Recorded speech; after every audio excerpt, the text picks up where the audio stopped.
last week we had Sipple on, and we tried to come up with like kind of a neat idea. What did we call it? We called it quick sips. Well, so Tyler Kai, Cobra Kai, Totally. wax on, wax off with Tyler Kai, and we found the font here for the Tyler Kai. So kind of cool here, but I think it's brilliant. Number one, give us an update on the Go Big project, North Stadium construction. While you're talking, I'm going to just run the video in the background here of the facility, and so you can chat and just as this is kind of going. Yeah, perfect. Well, I guess for those who don't know, it's a 315,000 square foot facility. It will be the home of our football program. But in addition to that, the main floor of the building, as you're seeing right now, literally was the academic center. We're also going to have a state-of-the-art academic center and a state-of-the-art training table that will service all of our student athletes. So every student athlete will benefit from this facility. And it's really, every piece has been designed to be about development. So what we look for is how do we cut down on the time a student athlete may be going from class into the training table or in to see an academic advisor. So even the location of the facility was a top priority.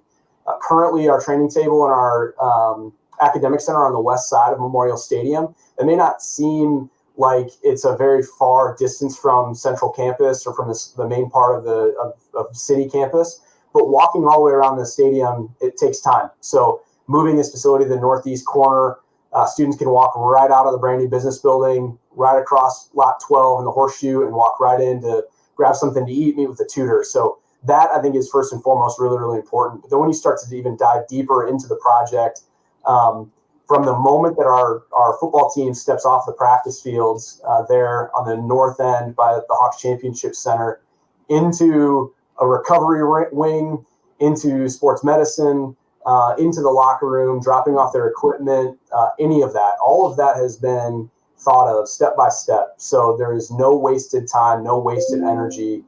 It is constantly, that was a constant priority for how we developed the facility. Fundraising has been really, really strong. This is really the first facility that we will take any type of debt on. So that is a new and uncharted waters for us, but we have a pretty aggressive repayment plan on that debt.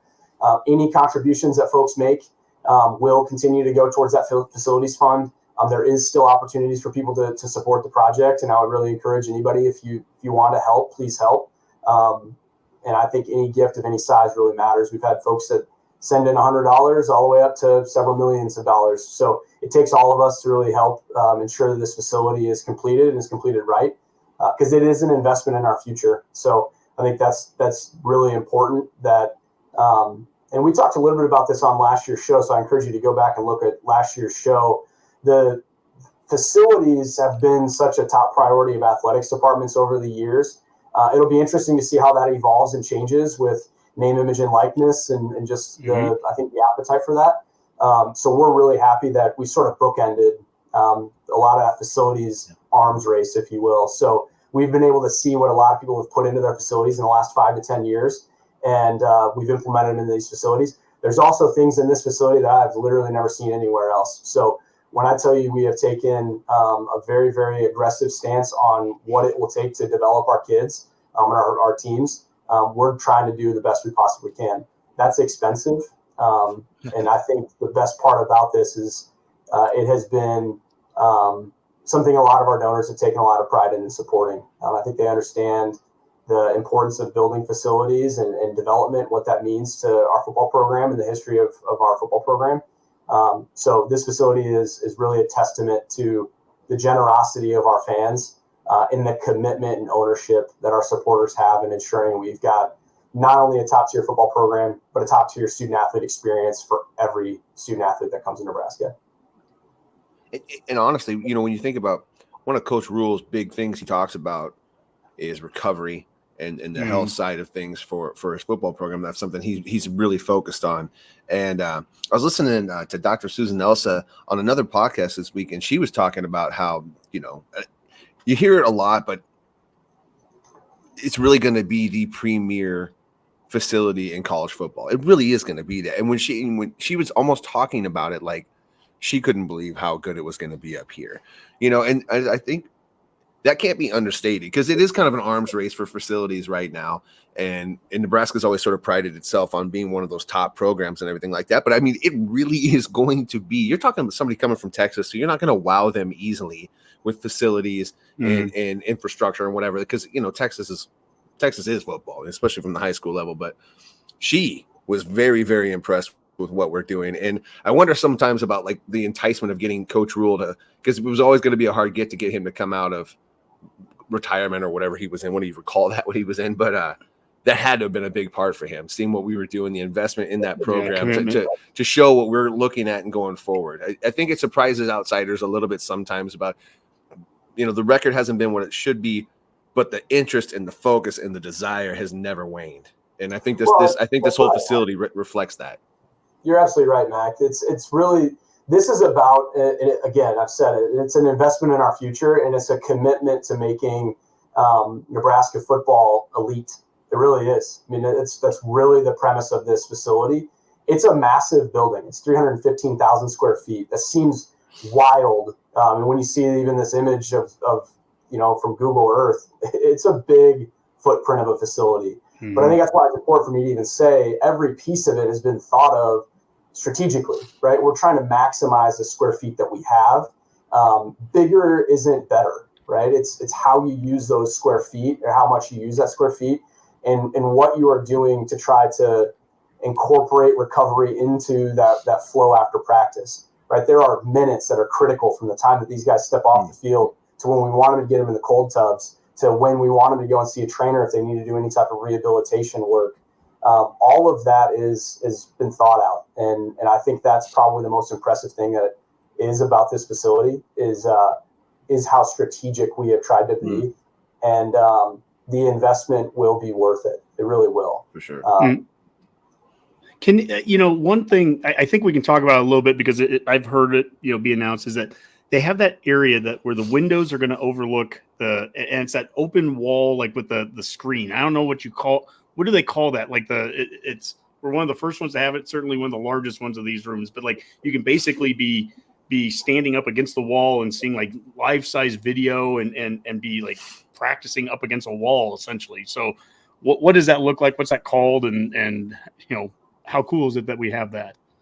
Yeah, so that's one of the things too that we have that I have not seen in any other facility, especially at the size that we have. So there's some professional teams and college teams that have a similar layout, and it's called a couple of different things. I call it the walkthrough room. I'm not sure if that's exactly the term.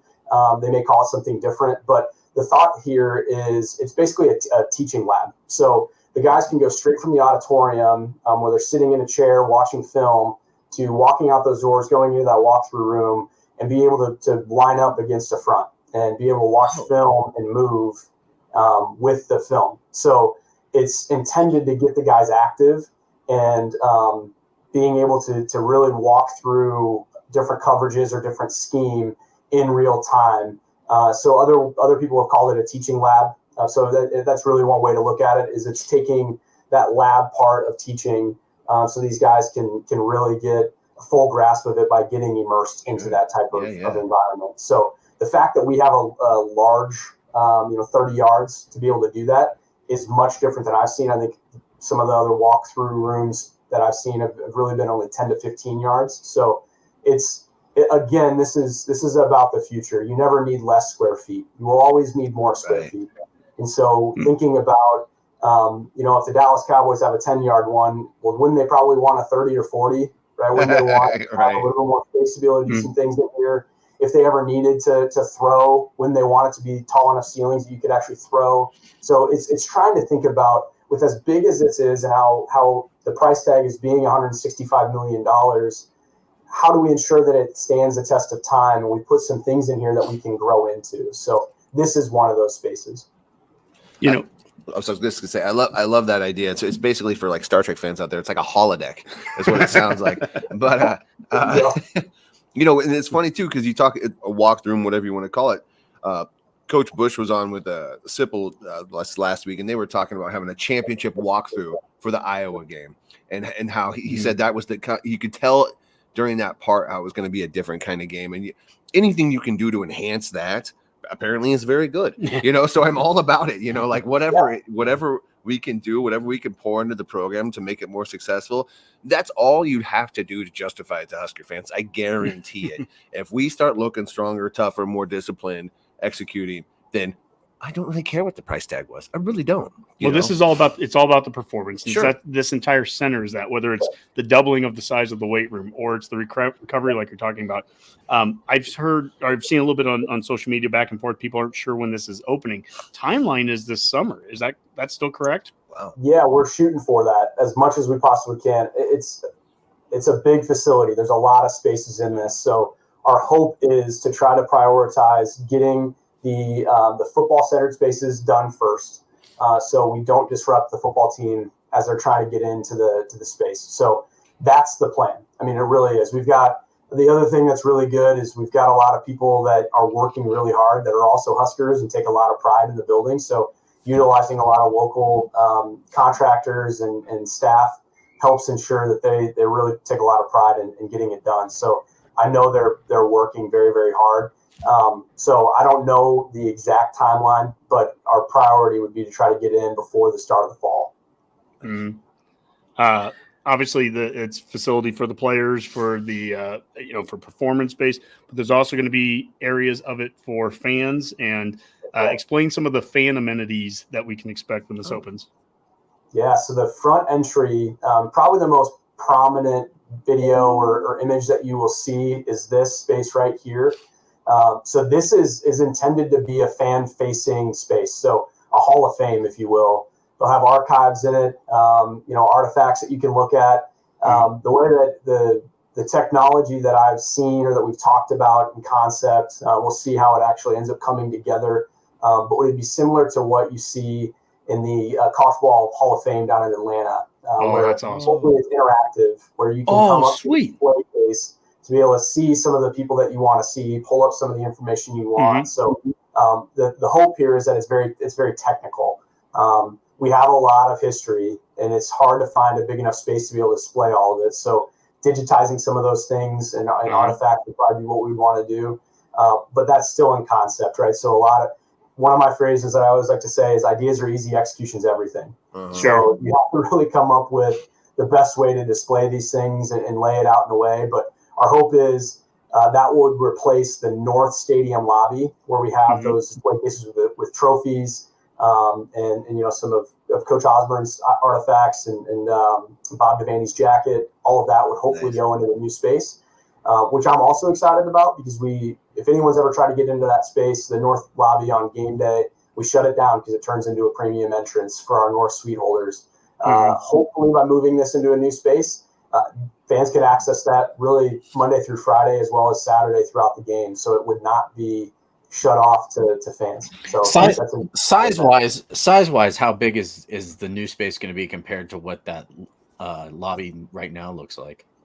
Rob, that's a great question. I do not know the square feet, but it's probably 3 or 4 times the size of what we have in the North Hall. Okay, because there's a lot of cool stuff in there right now, and obviously, and we've talked about it before when you have given us a tour about how there's like literal like storage spaces just full of things in there that people haven't seen for like 60 years, 70 years, and that you're going to be pulling a lot of that stuff out and putting it on display, which is awesome. So absolutely. Well, the Heisman trophies will be prominently displayed as well. The national championship trophies will be prominently displayed. So there's some things that I think will be real showstoppers once it's all done. Yeah, you mentioned. Sorry, what are the future plans for like the vacated spaces in the stadium? Like we're going to get to that. That's going to be the next segment. So we got to stay in the north side here, and then the vacated is going to be the next north side too. Heck. Yeah.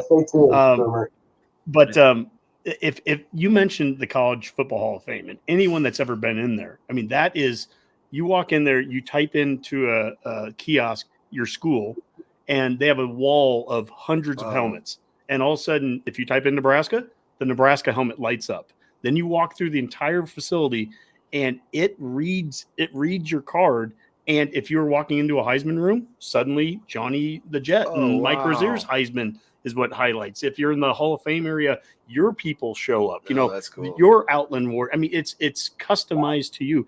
I can't say it's going to be exactly like that, but just even the thought that it could have elements of anything like that or any of that kind of digitalization to it is super cool. The last question I'll ask, and then I do want to get to what Boomer just said, and we'll do that here in part 2. The last question is, with this new facility, do you know anything about the tunnel walk yet? The new tunnel walk, would it change to that side, or do you have any information yet on that? I do not. I know it's a top priority for everybody to think about how all of that works.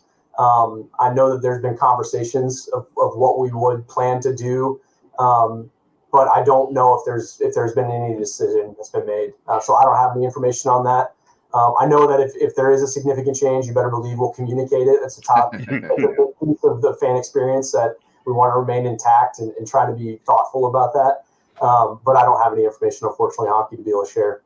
So I have one last question on the Hall of Fame part 2. Okay. Is, will there be an allotted space in that lobby or in that Hall of Fame area for the Go Big Redcast podcast, being like the greatest Husker podcast in the history of Husker football? Let me see if that's in the schematics, Rob. I can get back to you on that.